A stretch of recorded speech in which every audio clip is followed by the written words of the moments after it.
I think the parenting path starts before they're even born. I think it starts before they're even born because we're starting to get our mind ready for it.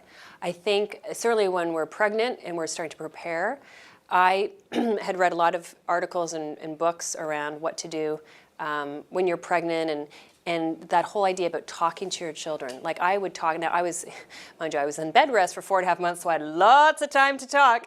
But I would listen to beautiful, soothing music because I felt like my mood was very important in terms of helping. I had a very, very tough pregnancy, so I felt like it was very important for me to kind of get myself in a good emotional space for it. But talking to them, talking constantly talking to them and encouraging them, rubbing my tummy even at that moment because it was good for me. And how much they know and heard, who knows.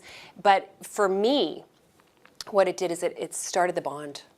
It started the bond. It started for me that motherly, the maternal bond. And I think for men, I think it's different just because you can't feel it inside.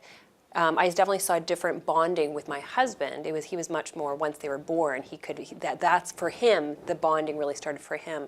But I think it starts very, very, very, very early. And, you know, the whole idea that they absorb so much, they feel so much. I find kids have this incredible sense, I call it an emotional barometer, where they pick up the feelings and the mood of a family.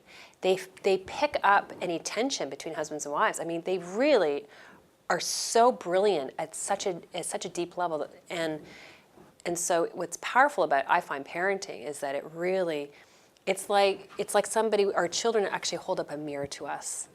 It's like they hold up a mirror to us and point out the areas that we're doing well and areas that actually need work. And I think as a parent, we can either embrace that and say, okay, I'm going to learn what I can to kind of sharpen myself and my character, or we can resist it.